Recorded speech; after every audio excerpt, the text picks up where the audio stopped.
Ada kekuatan-kekuatan asing, ada negara-negara tertentu di yang tidak pernah suka Indonesia aman dan maju. Untuk kepentingan rakyat dibakar. Jadi coba itu anak-anak itu pikirkan. Saya nggak yakin ya itu dari para mahasiswa atau para pemuda. Nggak mungkin seorang patriot mau bakar. Katanya mau demo ke istana. Kalau rame-rame kok berani. Udah nggak bawa nama Allah. Nah, terus besok kalau misalnya ada aksi lagi, mau ikut? Ikut lagi? Ini pulang ya Bib ya, kami rindu Bib. Jadi kita Takbir! Allah Akbar! Siap pulang, siap jemput beliau. Siap aman. Dewan Pimpinan Pusat Front Pembela Islam dan umat Islam Indonesia menyampaikan terima kasih yang sebesar-besarnya secara khusus kepada pemerintah Saudi Arabia dan semua pihak yang telah ikut andil dalam membantu Imam Besar Al-Habib Muhammad Rizik Syihab, termasuk semua umat Islam yang mendoakan beliau agar selalu bisa dilindungi dan insya Allah segera pulang ke Indonesia. Insyaallah Ta'ala Imam Besar Al-Habib Muhammad Rizik Syihab akan segera pulang ke Indonesia untuk memimpin revolusi pada umat Islam agar bersabar dan terus satu komando bersama-sama dengan barisan agar bisa segera pulang ke tanah air untuk kembali bergabung bersama rakyat dan bangsa Indonesia lawan segala bentuk kezaliman dan kecurangan. Hanya menuntut agar hak kebebasan saya sebagai warga negara Indonesia yang sebagai manusia tidak boleh diganggu oleh siapapun. Tolong doakan saya sekeluarga yang sudah 1 tahun lebih berjuang untuk mencabut pencekalan saya di Saudi Arabia. Saya nggak yakin ya itu dari para mahasiswa atau para pemuda. Ini pasti ada dalangnya. Dalang ini tidak bertanggung jawab sama sekali. Jadi kalau sudah begitu kita harus sangat-sangat waspada. Presiden itu selalu membela rakyat kecil. Banyak sekarang ini yang kemarin demo itu belum baca hasil Omnibus Law itu. Dan banyak hoax. Berarti ada yang ingin menciptakan kekacauan. Saya dituduh, difitnah, menunggangi, menggerakkan gerakan unjuk rasa besar. Saya dituduh seperti itu, tidak baik. Saya menjadi korban. Teman-temanku sekalian semuanya, hari ini saya sebagai pimpinan Partai Demokrat Daerah Istimewa Yogyakarta, anggota DPRD kami bawa semuanya, dari Kabupaten Bantul, dari Kota Jogja, dan dari Gunung Kidul kami kumpulkan anggota dewan kami berjuang bersama rakyat.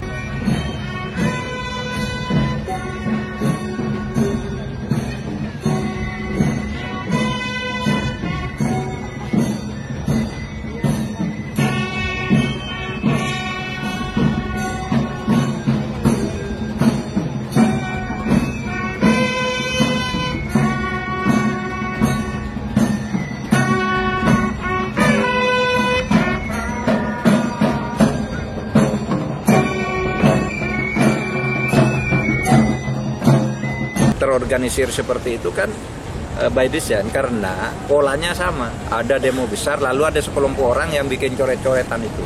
Bikin coret-coretan, membakar, melempar gitu.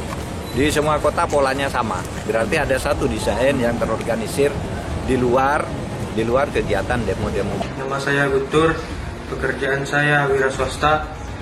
Saya bukan mahasiswa dari Universitas Semilang. Saya ikut unjuk rasa. Saya yang melakukan perusakan pada mobil Satlantas. Segera membebaskan tanpa syarat seluruh demonstran yang ditangkap dan menghentikan penyiksaan terhadap para demonstran yang masih dalam tahanan.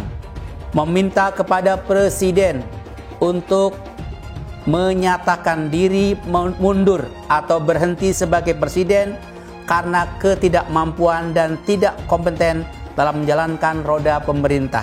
Berbahaya Pak Jokowi tidak menjawab permasalahan. Saya bertanya, Pak Jokowi sudah baca atau belum? Dengan melemahkan tenaga kerja dan buruh. Ini masalah leadership ya. Leadership itu bukan follower gitu. Pemimpin itu pengambil keputusan, trendsetter gitu. Nah, kalau memang mau menolak, tolak dari awal dong, saat pembahasan di komisi-komisi.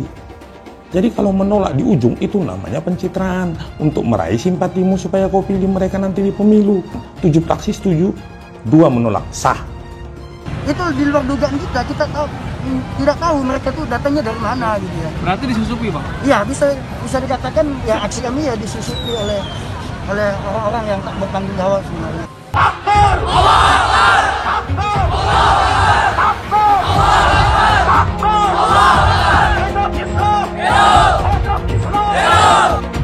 Organisasi bajingan. Tulis saja bajingan, ragu-ragu. Gus Dur ngelihat dari mana? Ya. Gus Dur itu buta, matanya buta hatinya. Dan itu by design gitu. Kenapa saya mengatakan itu? Tapi ada sekelompok orang yang tidak mau pergi. Kita nggak mengenal dia siapa. Jadi itu by design, saya yakin. Saya ingin kita pidana, kita tuntut gitu. Karena ini by design gitu. Bukan kepentingan buruh. Ya kita tahu lah. Saya kira Anda pun mengatakan Mas Mbak tahu kelompok itu gitu. Itu aja. Karena memang dia memang bukan dari Jogja. Aku bangun kota ini setengah mati tahu. Sampai tanganku patah. Kenapa kamu hancurin? Tega sekali kamu. Kenapa kamu merusak kotaku? Kenapa kamu gak merusak kotamu sendiri? Buru-buru sempat diputus tadi mic-nya, tapi tetap bisa tenang. Dan akhirnya juga bisa kembali dijelaskan dan ditekankan bahwa Partai Demokrat menolak rancangan undang-undang Cipta Kerja yang berpotensi menghadirkan banyak sekali masalah. Kamu mau demo, nggak apa-apa, demo nggak dilarang sama negara, bener kan? Unjuk rasa itu dilindungi sama negara, betul. Pertanyaan saya sekarang, apa yang mau kamu demokan? Undang-undang apa? Undang-undang apa? Nggak apa-apa, kita ngobrol aja. Kamu tahu undang-undang itu ada berapa bab? Nah, ada berapa pasal dalam undang-undang itu? Undang-undang itu ada berapa halaman? Nggak tahu semua. Terus kamu mau demo? Lah. Nggak tahu juga. Gitu kamu mau demo? Ya Tuhan, Dek, mendingan kamu belajar dulu, kamu isi tahu dulu. Ya, kamu cari tahu dulu. Betul nggak yang kamu dengar berita itu? Atau kamu belum tahu undang-undangnya? Kamu belum tahu apa isinya? Kalau cuman katanya kamu kemakan isu apa namanya? Isu hoak. Ya? Oke, betul nggak? Apa itu Pak dosen? Petasan. Pakai membakar polisi nih. Petasan Pak dosen? Anjing-anjing kapitalis ada di sana. Ya, ansir. Tandai muka gua. Saya dari Kota Suci Makkah Al-Mukarramah ingin memberikan nasihat kepada Bapak Presiden Jokowi dan seluruh jajarannya dalam pemerintahan. Ini membuat rakyat marah di mana-mana. Tolong jangan sampai kemarahan ini berubah menjadi suatu people power, sehingga tidak perlu ada gerakan people power di Indonesia. Nah, karena itu saya serukan kepada seluruh rakyat dan bangsa Indonesia, kepada seluruh umat Islam dimanapun Anda berada, lakukan jihad total untuk melawan kecurangan. Jihad total untuk melawan kecurangan. Allahu Akbar walillahil hamd.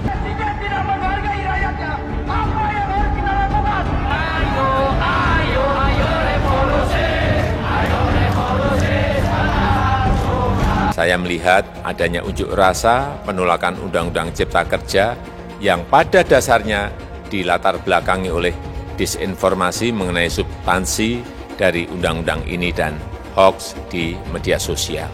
Bahwa ada sebuah upaya sistematis dari kelompok tertentu dompleng pada suasana ini. Ya, saya tidak akan sebutkan pada partainya, itu penuh dengan batu dan alat-alat. Nah, sebenarnya dari hasil investigasi saat ini sudah mengetahui dalam aksi tersebut Saya juga tidak memberikan toleransi kepada siapapun juga yang akan mengganggu keamanan, yang akan mengganggu proses-proses demokrasi,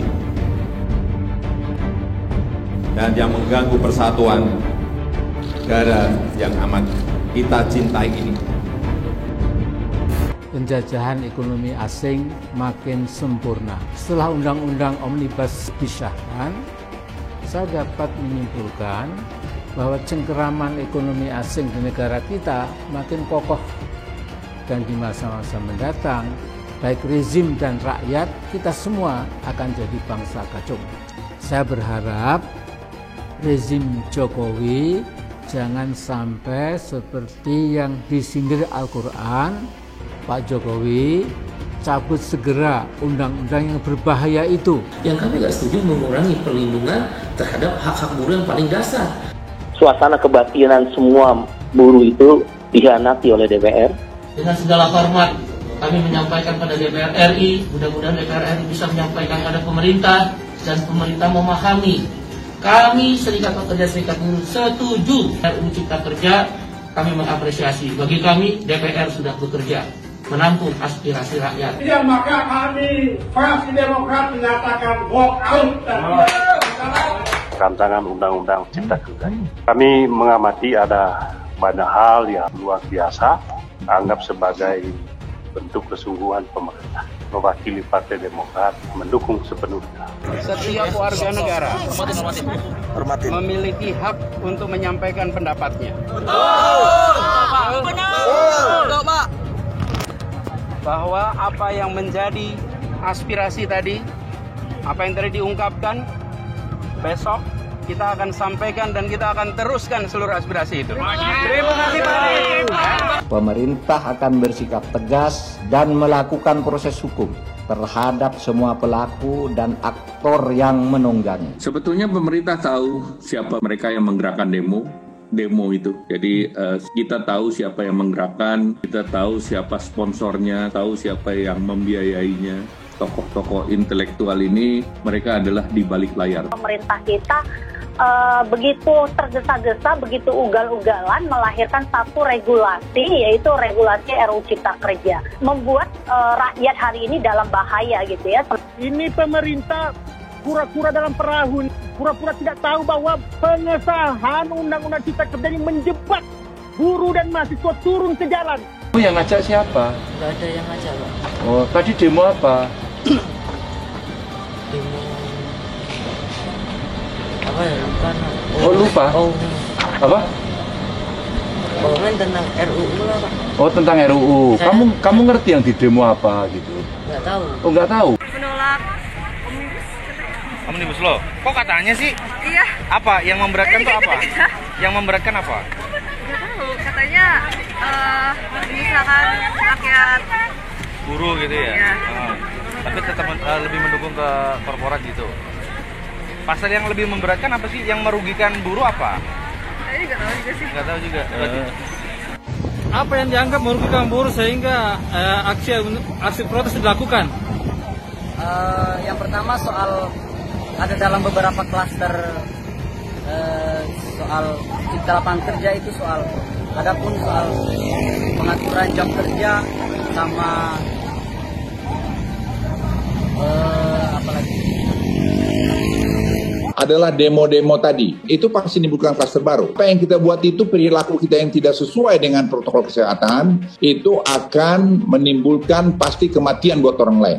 Jadi Anda secara langsung tidak langsung sebenarnya membuat orang lain menderita akibat daripada inisiatif Anda dalam keadaan seperti sekarang ini. Ya Presiden kurang apa ketemu juga sama pimpinan buruh itu? Apakah pemimpinnya itu bertanggung jawab kalau buruh itu nanti tidak kerja gara-gara perusahaannya bangkrut? Tanya dirimu yang hatimu yang paling dalam. Anda bertanggung jawab juga terjadi klaster-klaster baru dari COVID-19. Kalau itu nanti menimbulkan orang lain meninggal padahal Anda menikmatin rumahmu hebat, kau dapat hidup hebat. Kan nggak adil juga. Jadi saya pikir dua hal ini saya himbau kepada tadi ketua buruh tadi. Pikir jernih. Itu saya titip tadi. Saya ingin jamin sama Anda tidak akan pernah pemerintah memberikan kebijakan atau aturan yang akan mensengsarakan rakyatnya. Tidak. apalagi Pak Jokowi. Tidak, saya tahu persis. Lebih 5 tahun untuk melakukan perubahan, perbaikan. Tapi kenyataannya kan gagal. Kita memang nggak siap menerima orang kayak Pak Jokowi. Karena kok tampangnya itu nggak kuat gitu loh. Jokowi ini kelihatan kerakyatan, tapi mazhab ekonominya itu liberal. Wajahnya kerakyatan, tapi isinya tuh sangat liberal, kapitalistik. Jokowi itu tidak pernah berpidato kepada rakyat Indonesia yang menyatukan rakyat. Pak Jokowi gagal di dalam menciptakan clean government. Pak Ali kan harus tahu presiden kita ini kan juga nggak berpengalaman amat. Ini adalah kegagalan dari pemerintahan Joko Widodo. Itu nyata sekali saya kira. Sekarang ini Pak Jokowi dan Pak Ma'ruf bahwa kemenangan mereka itu cacat secara hukum. Politisi yang sangat gampang berubah. Dia tahu bahwa bagaimana Pak Harto hanya hitungan hari dia bisa berbelok menjadi melawan Pak Harto dan rakyat semakin berat ekonominya sehingga terjadi kekeringan keuangan. Jadi kayak petinju kita udah kebanyakan utang, dikena jab gagal bayar. Ya terjadi sesuatu yang kita tidak bisa harapkan. Soal sosial, akhirnya Soeharto jatuh. Itu saya menilai pertahanan Indonesia terlalu lemah. Jauh dari yang diharapkan. Jadi bukan saya tidak percaya. Saya ini TNI Pak. Saya pertaruhkan nyawa di TNI. Saya lebih TNI dari banyak TNI. Yang penting, dalam situasi seperti ini, jangan ada yang berpolemik. Dan jangan ada yang membuat kegaduhan-kegaduhan. Lah kok minta seperti Pak Jokowi mundur, Pak Jokowi tidak berhasil. Mengapa saya sebut beliau ya? Itu presiden kita. Kenapa kita dijelekkan? Karena sampai hari ini suara kita sebagai partai di Indonesia ini tertinggi terus. Hai teman-teman, saya mau memperlihatkan transaksi saya hari ini lakukan trading di eToro. Ini bukti transaksi saya untung $4.500 US, itu sekitar 68 juta rupiah. Semua keuntungan bisa saya dapatkan dengan fasilitas copy trading di eToro. Kalau saya bisa, kalian juga bisa guys.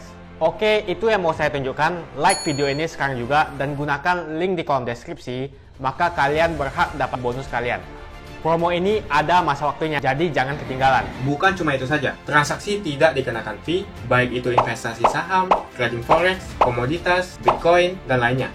Kalian bisa melakukan transaksi berapa kali pun atau unlimited trading. Dan tidak ada fee sama sekali. Jika transaksi di tempat lain sudah berapa fee-nya. Setelah nonton video ini, ayo bergabung dengan eToro hari ini, gratis dan tidak ada minimal deposit. Pastikan kalian menggunakan link di kolom deskripsi untuk mendapatkan welcome bonus. Kalian bisa menggunakan bonus $100.000 di akun virtual untuk latihan. Bukan cuma itu, kalian akan dapat kelas trading online gratis senilai 3 juta rupiah atau $200 jika kalian deposit di bulan ini. Selamat menonton guys, enjoy! Hai semua, dengan saya Jonas Leong. Terima kasih banyak buat kalian, penonton setia yang selalu menonton di channel ini. Saya secara personal sangat menghargai waktu kalian. Dan saya sudah menganggap kalian sebagai family karena kalian selalu support di channel ini. Bagi kalian yang selalu menuliskan opini kalian di kolom komen, saya baca komen kalian satu persatu. Saya baca komen kalian untuk mengetahui opini kalian, tanggapan kalian, dan masukan kalian sangat berguna untuk video selanjutnya. Terima kasih banyak buat kalian yang selalu menekan tombol like di awal video. Video seperti ini membutuhkan waktu dan juga research. Dan ini semua gratis untuk kalian. Jadi pastikan kalian menekan tombol like-nya, supaya saya mengetahui kalian menyukai konten yang saya bagikan. Ada dalangnya. Ini pasti anak asing juga yang dibiayai oleh asing.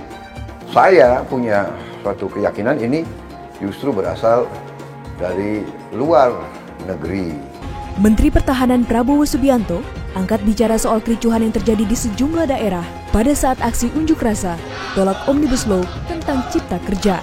Menurutnya kejadian tersebut akibat dari banyaknya pendemo yang belum memahami secara utuh apa yang tertuang dalam undang-undang tersebut.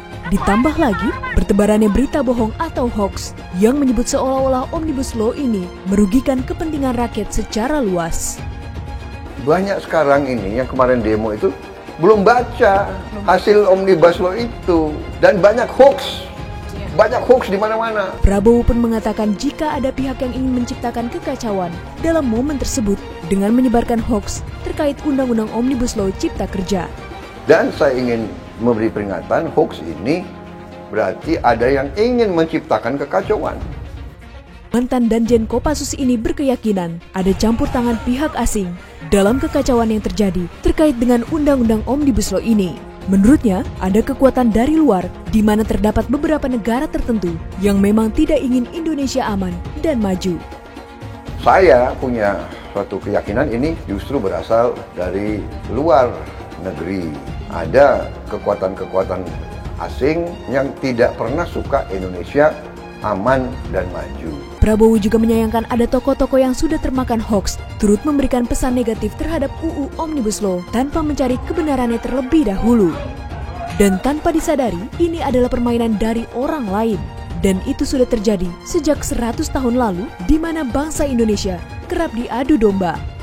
Kadang-kadang tokoh-tokoh kita, dia yakin dia benar, tapi dia lakukan sesuatu, dia tidak sadar sebetulnya ini permainan orang lain. Dan kita selalu, saya tadi katakan dari ratusan tahun yang lalu, selalu diadu domba. Menhan Prabowo berkeyakinan jika itu dilakukan oleh para penunggang gelap yang penggeraknya dibiayai oleh pihak asing. Ada dalangnya, ini pasti anasir-anasir ini. Nah, ini pasti anasir juga yang dibiayai oleh asing. Nggak mungkin seorang patriot mau bakar. Sebelumnya, pihak pemerintah juga telah mengultimatum para pendemo yang bersikap anarkis dan merusak. Peringatan itu disampaikan oleh Menko Polhukam, Profesor Mahfud MD. Dalam ultimatumnya, Mahfud menyampaikan jika pemerintah akan bersikap tegas dan melakukan proses hukum terhadap semua pelaku dan aktor yang menunggangi aksi-aksi anarkis yang sudah berbentuk tindakan kriminal. Pemerintah akan bersikap tegas dan melakukan proses hukum terhadap semua pelaku dan aktor yang menunggangi atas aksi-aksi anarkis yang sudah berbentuk tindakan kriminal. Menko Perekonomian Airlangga Hartarto secara belak-belakan mengungkapkan jika pemerintah telah mengetahui dalang di balik demonstrasi penolakan Undang-Undang Omnibus Law Cipta Kerja ini. Sebetulnya pemerintah tahu siapa behind the demo itu. Kita tahu siapa yang menggerakkan, kita tahu siapa sponsornya, kita tahu siapa yang membiayainya. Menurutnya, para tokoh dalang intelektual ini memiliki ego sektoral yang sangat besar sebab mereka tidak ada di lapangan dan hanya bermain di balik layar. Tokoh-tokoh intelektual ini saya lihat mempunyai ego sektoralnya yang cukup besar karena para tokoh ini tidak ada di lapangan, mereka adalah di balik layar. Semenjak disahkannya Undang-Undang Omnibus Law Cipta Kerja ini, gelombang aksi massa telah terjadi di berbagai tempat di Indonesia yang berakhir pada tindakan anarkis. Kerusakan dan korban luka pun tidak bisa dihindarkan. Setidaknya sampai saat ini, pihak kepolisian telah menangkap beberapa tokoh yang dianggap sebagai pihak provokator terkait dengan isu Undang-Undang Omnibus Law Cipta Kerja. Salah satunya ialah Presidium Kami, serta para provokator di lapangan yang dianggap sebagai penunggang gelap.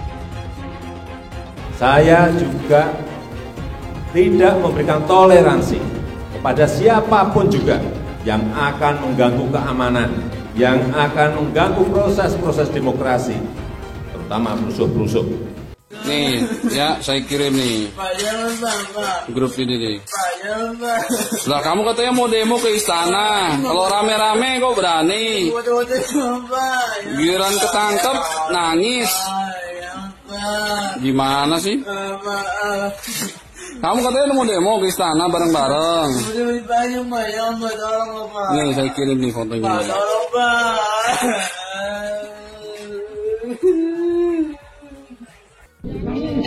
Nangis dong, nangis.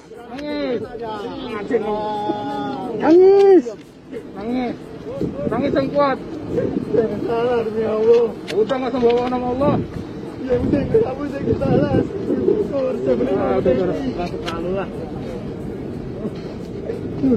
Kalau nggak salah nggak ditangkap, bro. Salah, Pak. Angkat, buka. Nah. Jadi diamankan. Gua dulu di sini. Membawa ke Sapel dengan saya peluru. Mas video tuh. Buka kamu. Ripet. Pelurunya. Oke. Tunggu saya juga sama video. Kasih Pani. Oh, tadi ngikut aksi? Iya. Walah, naik apa? Beman, Bu. Beman tuh apa? Naik truk-truk gede, Bu. Emang boleh? Boleh, Bu. Oh, caranya gimana tuh? Biasa, Bu, nyegat-nyegat di tengah. Oh, nyampe turun di? Turun di Monas. Oh, turun di Monas. Terus kamu boleh sama orang tua emang? Boleh, Bu. Ayah? Ayahmu udah meninggal. Ya Allah, innalillahi. Terus ibu boleh ngizinin? Boleh. Ibu masih ada? Masih ada. Tinggalnya di mana? Cibinong, Bu. Cibinongnya di? Cibinong Sukahati, Kampung. Oh, Sukahati. Ya udah. Tadi kamu ikut aksi? Ikut. Terus kena apa? Batu ya? Iya, kena batu. Mana lukanya? Terus kamu sering ikut aksi ini? Hah? Sering ikut aksi? Sering. Kenapa berani? Kemana-mana? Udah. Sampai kemana kemarin? Kemarin waktu itu Bandung persidangan Habib Bahar. Kamu datang? Datang. Sama siapa? Sendiri. Naik apa? Beman juga, Bu. Punya duit nggak? Enggak. Masya Allah. Terus pulang gimana? Pulang Beman juga banyak barangannya. Kamu pecinta Habib Bahar? Iya, Bu. Masya Allah. Allahu Akbar. Oh gitu. Terus sekarang mau pulang nih ya? Diantar ya? Nah, terus besok kalau misalnya ada aksi lagi, mau ikut? Ikut lagi? Wih, sip. Alasan kamu kenapa mau ini ikut aksi-aksi gini? Untuk bela negara dan Indonesia, Bu. Wih, Masya Allah, bela negara dan Indonesia. Kamu pecinta Habib Rizik juga nggak? Iya, Bu. Berharap nggak Habib Rizik pulang? Berharap banget, Bu. Bilang dong, Bib pulang ya, Bib. Gitu. Bib pulang ya, Bib ya. Kami rindu, Bib. Jadi begitu, Bib. Takbir. Allah Akbar. Sehat ya? Kamu sehat ya? Nah, besok kalau ada aksi lagi, cari Bunda Mega, cari Om Pepi, ya. Insya Allah pada kenal semua. Nah, kita ketemu lagi Insya Allah. Ya, kamu udah tahu rumah saya di sini, main ke sini, ya. Oke, Davi. Kamu nggak sendiri. Kamu nggak sendirian. Banyak sekarang orang tua kamu ya. Walaupun sekarang kamu yatim, sekarang banyak orang tuanya. Ya, semua yang ada di FPI jadi orang tua kamu, Insya Allah. Kami ingin tahu kalau ini permasalahan pengen cepat selesai, saya bilang. Yang kooperatif, saya bilang. Sampai hari ini tidak ada bukti atau indikasi bahwa pemerintah Indonesia mencekal Habib Rizik. KBRI ini kan belum bisa bergerak karena kami belum pegang apa-apa. Laporan dari MRS juga belum nyampe ke kami. Dia sudah bersumpah untuk tidak minta tolong sama pemerintah yang menurut dia rezim zalim. Dia ngakunya sudah 1,5 tahun dicekal, berarti tidak bermasalah dengan Indonesia dia. Dalam dunia perpolitikan di Indonesia, selain Presiden Joko Widodo, ada 3 nama tokoh yang selalu menjadi perbincangan publik. Ketiga tokoh tersebut adalah Imam Besar Front Pembela Islam Habib Rizik Syihab, Gubernur DKI Jakarta Anies Baswedan, dan Komisaris Utama Pertamina Basuki Cahayapurnama atau Ahok. Mengenal sosok Habib Rizik, selain sebagai tokoh Islam berpengaruh, ia juga merupakan salah satu tokoh yang menentang terhadap pemerintah yang dipimpin oleh Presiden Joko Widodo. Dirinya sangat berpengaruh terhadap kondisi politik di Indonesia. Dalam satu statementnya, ia pernah menyebut bahwa Jokowi sebagai presiden ilegal.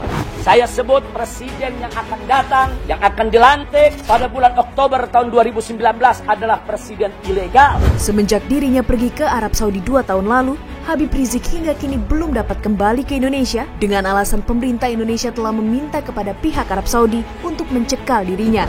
Sudah 1 tahun lebih, rezim zalim dan curang serta culas dan licik di Indonesia ini mengirim notis permintaan kepada kerajaan Saudi Arabia agar saya dicekal dan tidak diizinkan keluar dari Saudi.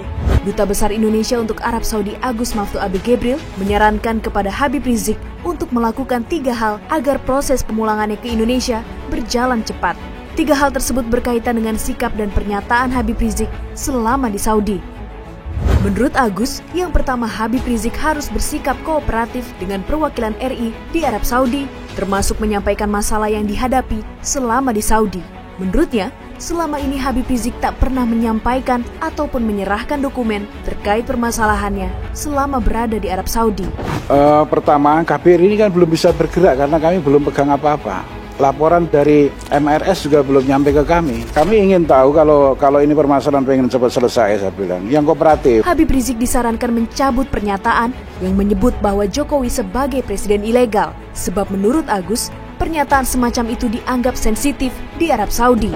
Menurut saya cabutlah itu statement yang mengatakan Jokowi presiden ilegal karena sensitif Mas itu di Arab Saudi itu. Selain itu, Raja Salman dan putra mahkota Muhammad bin Salman juga diketahui menjalin persahabatan erat dan menghormati Jokowi sebagai presiden. Habib Rizik disarankan mencabut sumpahnya untuk tidak akan meminta tolong kepada pemerintah karena dianggap rezim zalim.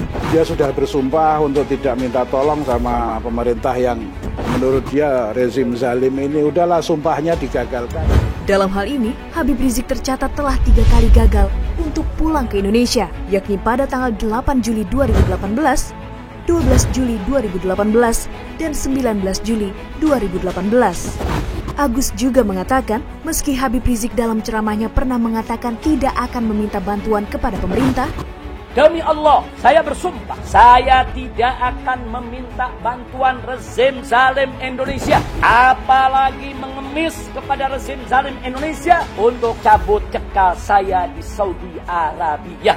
Nah, soal dia Habib MRS di ceramahnya nggak mau minta bantuan kepada pemerintah Republik Indonesia dan juga mengatakan presiden kita ilegal, tapi kami tetap akan bantu karena on behalf dia masih punya dokumen Indonesia. Hak kekonsulerannya akan kita dampingi. Melihat 3 syarat yang disampaikan oleh Duta Besar Indonesia untuk Arab Saudi Agus Maftu Abi Gebril yang sangat bertentangan dengan pendirian Habib Rizik selama ini dan sangat tidak mungkin dapat dipenuhi oleh seorang Rizik Syihab. Sikap serta pendirian sangat jelas terlihat jika Habib Rizik benar-benar menentang pemerintahan yang dipimpin oleh Presiden Jokowi. Keadilan harus ditegakkan apapun resikonya. Jadi saya kira begini, ya, para pemimpin buruh mereka punya kewajiban untuk membela kepentingan buruh. Dan kita menyadari sekarang bahwa negara dalam keadaan susah. Sekarang ini pandemi COVID-19 ini sangat berbahaya. Ini wabah dunia, katakanlah menggoncangkan ekonomi dunia. PHK itu di mana-mana seluruh dunia. Jadi saya paham bahwa buruh merasa paling terkena dan mereka korban daripada ini semua.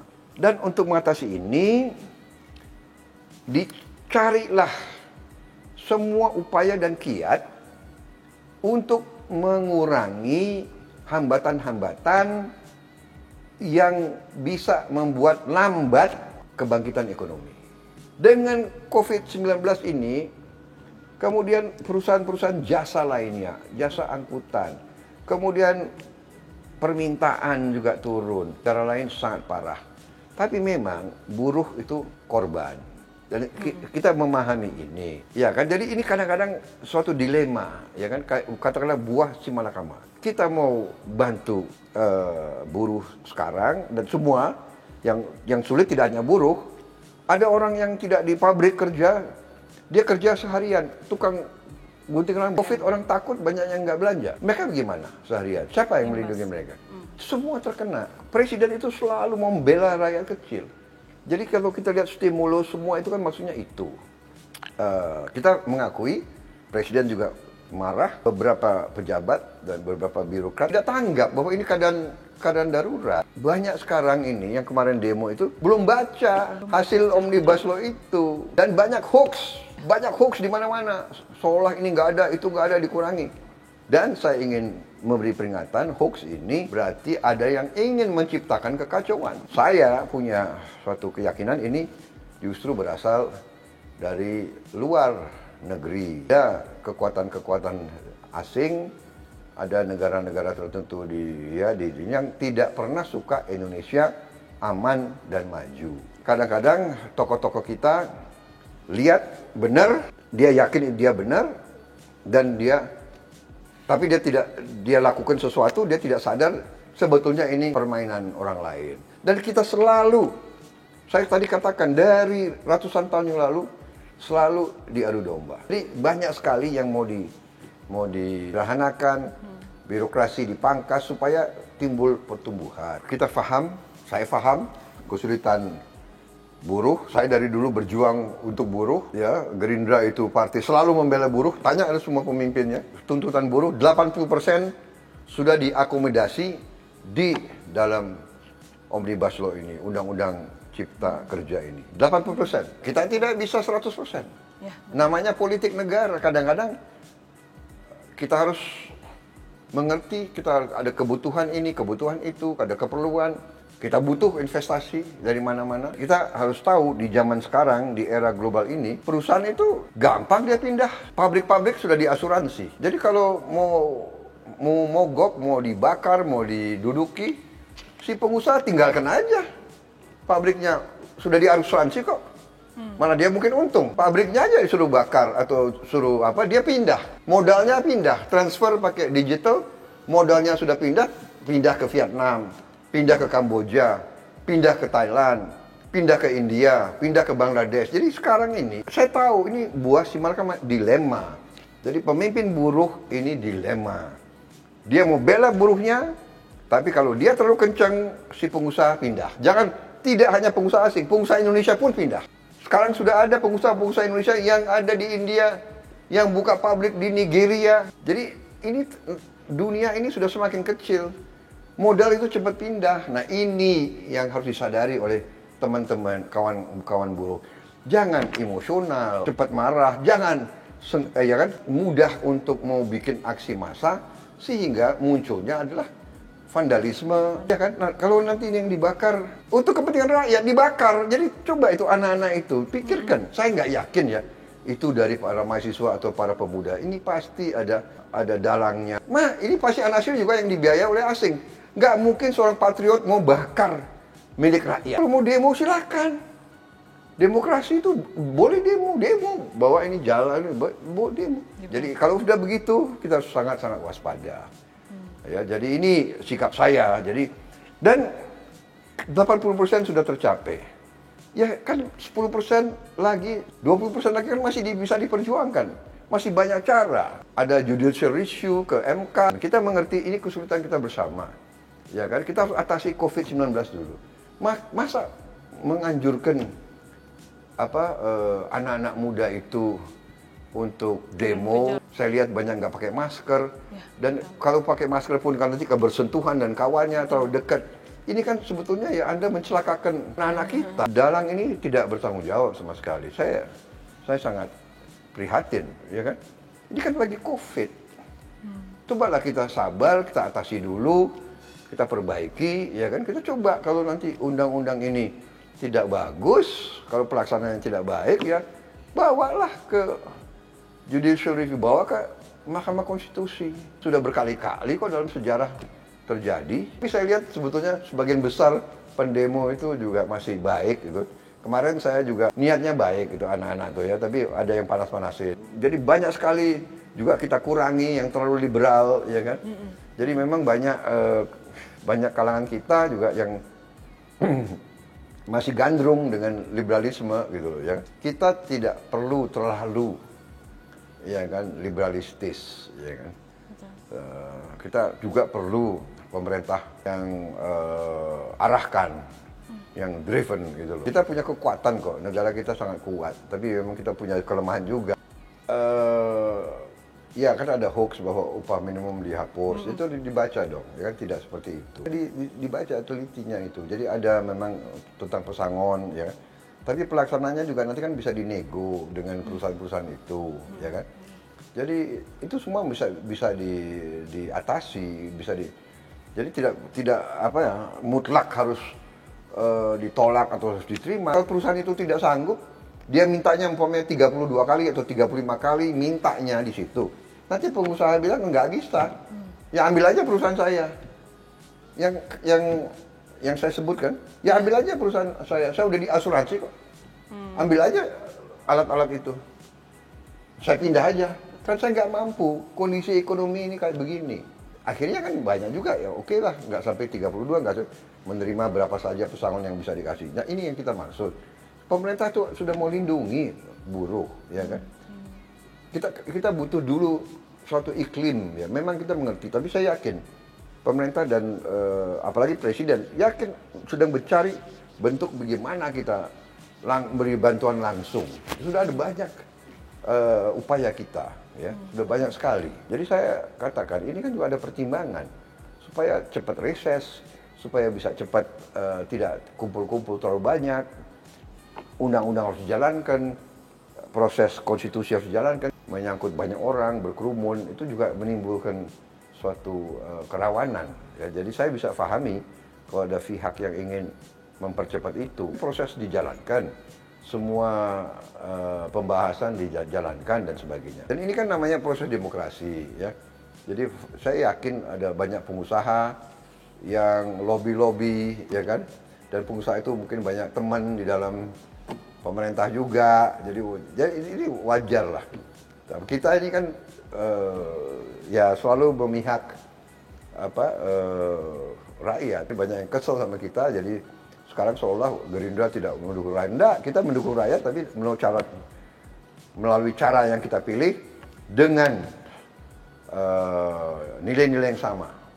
Kita di dalam pemerintahan tetap kita berjuang di dalam pemerintahan, ya kan? Jadi kita mengimbangi supaya tetap dalam nilai koridor yang kita harapkan. Yakin dan percaya bahwa Presiden Jokowi hatinya utamanya adalah selalu mikirin bangsa dan rakyat. Ya, saya berharap untuk rakyat bahwa rakyat itu percaya sama pimpinan bermaksud baik. Percaya sama sistem kita berusaha dengan segala kekurangannya kita berusaha perbaiki sistem itu. Saya optimis dan saya berharap kita waspada, jangan mau diadu domba dan percayalah ujungnya ini tangan-tangan dari luar kita. Hai teman-teman, kalian sudah membuka akun untuk melakukan investasi atau trading? Jika belum, membuka rekening di eToro gratis loh. Bahkan cuma butuh 5 menit saja. Cepat dan simple. Dan semua bisa dilakukan secara online. Sampai saat ini ketika kita mau melakukan investasi saham atau trading forex, kita masih menggunakan cara yang kuno. Seperti kita menelpon banker atau broker yang melakukan atau mengeksekusi transaksi kita. Tapi apakah kalian tahu di eToro kita membeli saham atau forex, kita cuma login, lalu memilih apa yang kita mau, lalu masukin angka berapa banyak yang ingin kita beli, lalu tinggal klik. Sesimpel itu. Sampai saat ini kita bingung mau investasi saham luar negeri, trading forex, komoditas, dan cryptocurrency di mana tempatnya. Kita bisa transaksi semua trading ini di eToro. eToro merupakan one-stop shopping. Sampai saat ini kita membayar fee di setiap transaksi kepada banker atau broker. Setiap kita melakukan transaksi jual beli, biasanya kita dipotong fee oleh platform kita. Kalau dalam 1 bulan kalian melakukan transaksi 1 kali, mungkin tidak terasa. Coba kalian melakukan trading sebanyak 100 kali. Sudah berapa fee-nya? Misalnya kalian membeli saham Google dengan fee per transaksi $10. Jika kalian membeli saham Google 10 kali, maka fee transaksi sudah $100. Belum lagi kita akan dikenakan fee ketika kita menjual saham itu. Itulah sebabnya saya memilih eToro, karena tidak ada fee sama sekali. Saya ulangi, di eToro tidak ada fee sama sekali ketika kalian melakukan transaksi. Dan yang kedua, kalian bisa melakukan unlimited trading atau trading sebanyak apapun. Ya, kalian bisa melakukan trading 10 kali, 100 kali, 1000 kali dalam sehari tanpa dikenakan fee. Jadi berapa banyak uang yang kita hemat dari fee saja. Sampai saat ini ketika uang dana kita dikelola oleh manajer keuangan, terkadang kita tidak diberitahu ketika akan melakukan transaksi. Bahkan investasi kita dipotong biaya.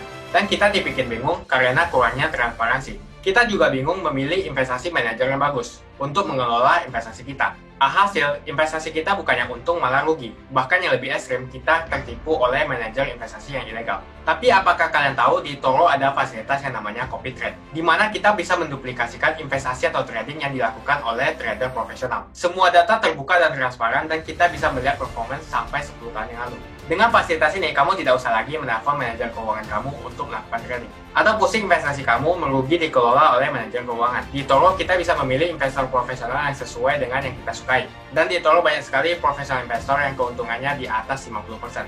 Bulan ini saya profit 140%. Jika kalian ingin profit seperti saya, kalian tinggal menggunakan fasilitas copy trade. Jadi ketika saya profit, maka otomatis kalian akan mendapatkan profit. Mau beli saham Google, 1 unitnya mahal. Di eToro kalian bisa beli di bawah 1 unit atau pecahan unit. Contohnya kita membeli saham Google dengan hanya $50 saja, yaitu 0,02 unit. Di platform lain, kalian diwajibkan untuk membeli minimal 1 unit atau $1.500 untuk saham Google. Dengan $50 atau Rp700.000 saja, kalian sudah bisa memiliki saham Google. Menarik bukan? Saya sudah lama menggunakan eToro dan minggu ini saya profit 140%. Jadi bergabunglah dengan eToro dan mulai profit hari ini.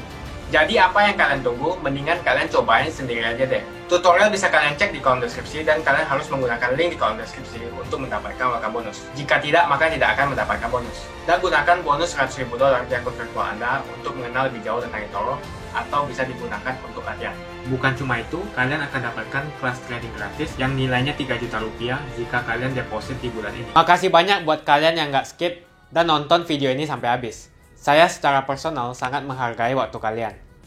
Makasih banyak buat kalian yang sudah tekan tombol subscribe, dan makasih banyak buat kalian yang sudah tekan tombol loncengnya. Jangan lupa bagikan informasi ini ke teman atau family Anda. Mungkin teman atau family Anda membutuhkan investasi ini. Oke guys, sekian dulu dari saya. Jangan lupa follow Instagram saya di @johannesleongofficial untuk kata-kata motivasi setiap harinya. Bagi kalian yang termotivasi nonton video ini, ayo like video ini dan subscribe di channel ini. Dan buat kalian yang sudah subscribe di channel ini, jangan lupa tekan tombol loncengnya, supaya kalian mendapatkan notifikasi setiap kali saya upload video.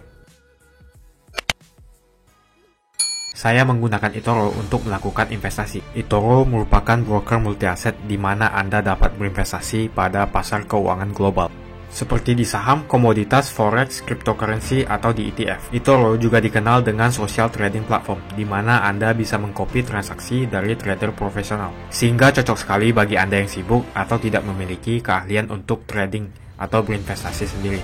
Misalnya Dave menggunakan eToro untuk menduplikasi aktivitas trading Steve. Jika Steve untung, maka Dave juga untung. Mau untung seperti Steve? Gunakan copy trade hanya di eToro. Pastikan gunakan link di kolom deskripsi untuk mendapatkan bonus.